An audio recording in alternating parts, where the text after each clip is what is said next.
Brown sugar এবং নিষিদ্ধ cough syrup সহ এক যুবককে গ্রেফতার করল ভক্তিনগর থানার পুলিশ।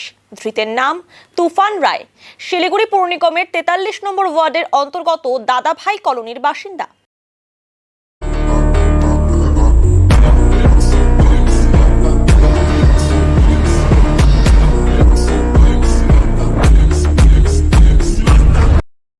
গতকাল রাতে তুফান রায় একটি ব্যাগে করে ব্রাউন সুগার এবং নিষিদ্ধ কাফ সিরাপ ডেলিভারি করতে পিসি মিত্তাল বাস স্ট্যান্ডে পৌঁছায়। গোপন সূত্রে এই খবর পেয়ে অভিযান চালায় পুলিশ।